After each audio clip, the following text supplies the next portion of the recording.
Примерно половина человечества не использует нецензурную брань. Вторая половина считает, что без ругательств наша жизнь скучна и немыслима. Кто прав?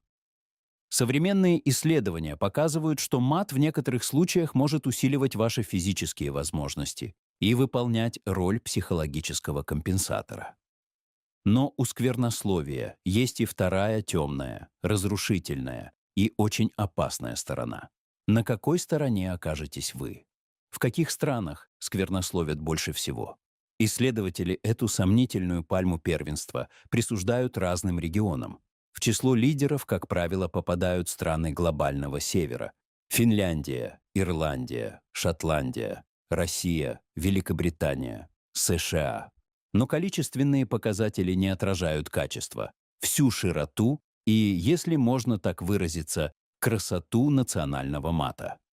Кроме того, данные сильно разнятся еще и в силу того, что в разных языках граница между обсценной лексикой, матом, и просто ругательством проходит по-разному. Поэтому если и говорить о самых сквернословящих странах, то в пределах одного языка. Например, среди носителей английского больше всех матерятся американские граждане. По частоте употребления ожидаемо лидирует слово на букву «Ф». Видимо, сказывается культурное или бескультурное влияние Голливуда. В любом случае, британцы и австралийцы матерятся куда меньше. Но зато последние проявляют максимальную изобретательность. Упор на качество, а не на количество, и создал жителям Зеленого континента славу самых больших англоязычных матерщинников. У вышеупомянутого нехорошего слова в Австралии 2160 вариантов употребления. Для сравнения, в США 1969, в Великобритании 1474 варианта. Это значит, что в данных странах хоть все и говорят на английском, но ругаются на нем по-разному. Получается, что культура сквернословия входит в число признаков, по которым можно отличить одну нацию от другой. Известно, что философ Эмиль Чоран, перебравшись в Париж, презирал свое румынское наследие и отрицал изначальную идентичность, но ругаться всегда предпочитал на родном языке. Кстати, в Америке по отношению к жителям Нью-Йорка существует такой же стереотип, что и по отношению к австралийцам во всем мире. Нью-йоркцы несправедливо считаются самыми главными матерщинниками США, хотя в действительности находятся аж на 17-м месте. А вот лидерскую позицию издавна занимают жители штата Мэриленд. Исследования показывают, что отношение к ругательствам изменяется от поколения к поколению. В частности, ученые из университета Макуори выяснили, что поколение Z считает вполне допустимыми и неоскорбительными те ругательства, которые приводили в ужас и негодование предыдущие поколения. Бенджамин Берген, автор книги «Что ругательства говорят о нашем языке, нашем мозге и о нас самих», считает, что соцсети перевели коммуникацию в режим неформального общения. Нет ничего удивительного в том, что неформальное общество использует неформальную лексику. Но если на мате разговаривать, то он перестает быть табуированной аномалией и становится новой нормой. В то же время, в отличие от традиционного мата, поколением Z как неприемлемые воспринимаются оскорбления, связанные с расой и сексуальной ориентацией. При этом употребление нецензурных выражений, согласно исследованиям, связано с установлением социальных границ. Люди чаще используют матерные слова в переписке в социальных сетях, чем в личных блогах, чаще при общении со знакомыми, чем с близкими друзьями. Профессиональная среда также очень чувствительная к мату. Больше всех, согласно соцопросам, матерятся строители, что в целом вряд ли кого-то сильно удивит. У них 64%. Второе место у работников промышленности — 60%. На третьем с 58% находятся айтишники. Далее следуют работники торговли, рекламы и маркетинга. Но есть профессиональные сферы, в которых материться крайне не рекомендуется. Исследователи обнаружили, что врачи, чью ругань слышат пациенты, внушают минимум доверия и воспринимаются как менее опытные. Версий происхождения мата немало. Пожалуй, самое убедительное возвращает нас ко временам, когда человеческое поведение мало чем отличалась от повадок животного. Мат всегда сопровождается повышенным потоотделением и учащением сердцебиения.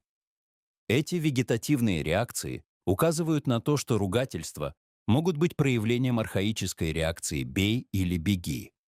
Некоторые антропологи полагают, что ругательства изначально служили предупредительным сигналом или маркером ранга в группе. Ту же матерную функцию, например, выполняет рычание животного. «Не подходи ближе, иначе тебе это дорого обойдется». Со временем функция ругательства неоднократно трансформировалась. В современном мире мат звучит практически везде. Мы изрядно подзабыли, что когда-то он был признаком невладения собой, бесоодержимости, проклятия, призывания темных сил. В европейском фольклоре известна легенда о двух девушках. Одна говорила приветливо и сердечно, и из уст ее сыпались розы. Вторая грязно ругалась, исторгая из себя лягушек и змей. Сегодня нецензурная лексика больше не ассоциируется с разрушительной энергией, как это было в традиционных культурах прошлых эпох. И, судя по всему, под табуирование мата можно подвести научное обоснование. Дело в том, что человек почти на 80% состоит из воды, а вода способна изменять структуру, подвергаясь информационно-энергетическому воздействию. Позитивные слова и мысли улучшают генетический код и продлевают жизнь человека, негативные, соответственно, его ухудшают. Интересно, что население стран, в национальных языках которых отсутствуют ругательства, связанные с половыми органами, практически не страдает синдромом Дауна и ДЦП. Есть подозрение, что матерная речь вообще передается по иным нервным цепочкам, чем речь обычная. Иначе как объяснить, что люди с определенными видами паралича полностью теряют дар речи, но при этом без запинки выдают тирады, состоящие исключительно из мата? Как бы то ни было, многое в мате для ученых представляет большую загадку. Поэтому его феномен предстоит еще изучать долго и тщательно. Например, способность нецензурной брани сообщать человеку некие сверхспособности. Иногда, ругаясь, мы повышаем свою самооценку и мотивированность. Марк Твен советовал: когда злишься, сосчитай до 4, когда очень злишься, ругайся. Интуицию Твена подтверждает ряд научных экспериментов. Повторение нецензурного слова действительно оказывает успокаивающее действие. Стивен Ричардс из Килского университета обнаружил, что люди, которые ругаются, становятся намного выносливее. Матерящиеся студенты оказались способны продержать руки в ледяной воде в 2 раза дольше, чем нематерящиеся. Другие исследования Ричардса доказали, что мат меняет восприятие боли. Те слова, которые рабочий произносит, попадая молотком себе по пальцу, вовсе не случайны. Мат снимает психологические барьеры и рушит наши внутренние ограничения. Ругательства способны сделать нас физически сильнее в прямом смысле слова. Студенты, участвующие в экспериментах Ричардса, намного дольше удерживали равновесие в отжиманиях от стула, повторяя свои нецензурные мантры. Этим эффектом, возможно, объясняется и пристрастие к нецензурной лексике многих спортсменов. Сказанное выше вовсе не реабилитация мата. С нецензурной бранью дело обстоит примерно так же, как с алкоголем. Тут главное — не переборщить. Сегодня, согласно мировой статистике, матерщинники производят 9,43 грязных слов на 1000 человек. При этом на 1000 произносимых нами слов приходится в среднем 5 ругательств. Мат нематериален, но не безопасен, и с ним нужно обращаться аккуратно. Соблюдайте меру, и вы застрахуете себя от негативных последствий. А если не можете воздержаться, берите пример с алкоголиков в завязке. Лучше не материтесь вообще. Дело в том, что по наблюдениям Ричардса дополнительную силу и выносливость человеку придают далеко не все ругательства. Более того, выброс адреналина, соответствующий обезболивающему эффекту, ученый обнаружил только у тех людей, кто ругается не чаще нескольких раз в день. А вот у матерящихся без остановки позитивных эффектов, увы, не наблюдалось. Социальные функции ругательств в современном мире становятся все более многообразными. С их помощью можно выразить разочарование и радость, снять стресс и охарактеризовать неутешительный результат. Исследования показали, что мат повышает эффективность аргумента, демонстрирует близость и доверие, позволяет удерживать внимание других или доминировать над ними. Он может быть средством ненасильственного возмездия, юмора и, конечно же, самовыражения. Нил Бертон, автор книги «Рай и ад. Психология эмоций», утверждает, что ругательства корректируют наш регистр, делают нас более значимыми и интересными. Понятно, что столь эффективное средство самовыражения культура проигнорировать никак не могла. Шекспир часто использовал нецензурную лексику, хотя и намного более изобретательно, чем большинство людей. «Прочь, голодный! Ты — эльфийская шкура! Ты — высушенный язык, бычий пенис! Ты — вяленая рыба!» Очевидно, что многие современные писатели идут по его стопам. Хотя, несомненно, и то, что в искусстве ругани до Шекспира большинству из них далеко. Вопреки расхожему мнению, в современном мире, когда мат несется с экранов телевизоров и страниц соцсетей, матерятся далеко не все. Примерно 1/2 человечества не использует нецензурной лексики. Исследование показало, что около половины студентов не ругаются вовсе. Хотя использование наиболее популярных ругательств в Фейсбуке с 2019 по 2021 год выросло на 41%, а в Твиттере — на 27%. После пандемии стали ругаться больше, чем до. Вырос процент ругающихся детей, а взрослые стали чаще материться на работе. Возможно, это говорит не только об общей культурной деградации, но и о психологической адаптации к трудным временам, к снижению жизненного уровня. Общество принимает своего рода обезболивающее. И если вы точно не можете обойтись без мата, постарайтесь, чтобы не навредить себе и окружающим, соблюдать 2 правила: ругаться экономно и без оскорблений в чей-либо адрес. Во всех культурах слово — мощнейший инструмент формирования реальности, обладающий тонкой психоэмоциональной и сакральной природой. И если наука делает акцент на изучении эволюции и социально-психологической функции нецензурной лексики, то у духовно-религиозной традиции к сквернословию свой счет. Главный вопрос, которым она задается: каким в духовно-нравственном плане становится матерящийся человек? В ответе на него она в целом сходится с современными исследованиями когнитивной сферы. Использование мата деструктивно для сознания. Оно притупляет интеллект и настраивает энергетику человека на самые низкие грубые частоты. С антропологической точки зрения большинство славянских матерных слов восходит к очень древним сакрально-магическим ритуалам, призванным устанавливать связь с хтоническим божеством. Вы можете верить в этих божеств или не верить, но по факту, с культурно-исторической позиции, матерясь, вы в буквальном смысле совершаете микроритуал призыва низших духовных сущностей.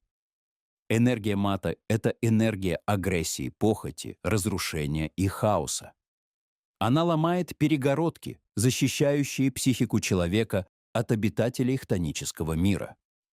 Показательно, что такое представление в целом характерно для всех традиционных религий мира. Мат в христианстве трактуется как антимолитва и прямое служение дьяволу. В иудаизме мы находим концепцию шмират алашон — чистоты уст. Мат не только вредит человеку, который его произносит, но и расшатывает устои мира. Из-за греха сквернословия множатся бедствия, и жестокие законы возобновляются, и юноши погибают. А сироты и вдовы кричат, и им не отвечают, сказано в Талмуде, трактат Шаббат 33а. В исламе сквернословие — признак отсутствия веры. Оно лишает человека бараката, божественного благословения, и делает его нравственно уязвимым перед шайтаном. Буддизм говорит о 4 аспектах правильной речи: отказе от лжи, сплетен, пустословия и грубых оскорбительных слов. Такие слова разрушительны для сознания. Они генерируют негативную карму и привязывают человека к нижним мирам сансары.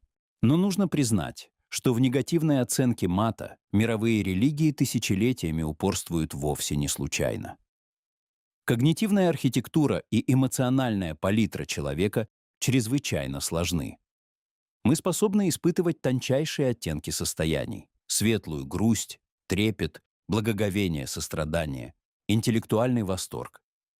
А теперь представьте, что у вас есть возможность бесплатно посещать мишленовский ресторан, но вы предпочитаете ему фастфуд, посещение которого наносит вред вашему кошельку и здоровью.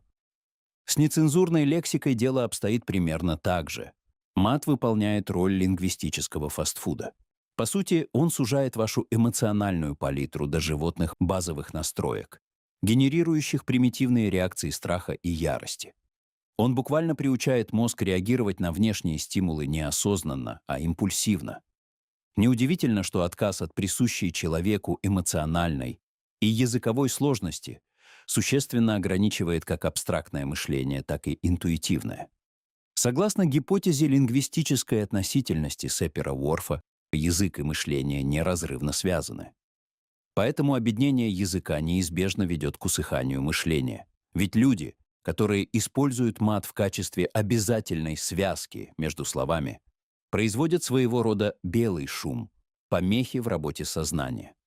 Это влечет за собой неотвратимые последствия. В итоге у мозга пропадает необходимость подбирать точные дефиниции, анализировать причинно-следственные связи и выстраивать логические цепочки. Если вам понравился наш рассказ, ставьте лайк и подписывайтесь на канал, чтобы не пропустить новые захватывающие истории. Пишите свое мнение в комментариях и обязательно нажмите на колокольчик, чтобы первыми узнавать о выходе наших видео. Спасибо за просмотр и до встречи в новых выпусках.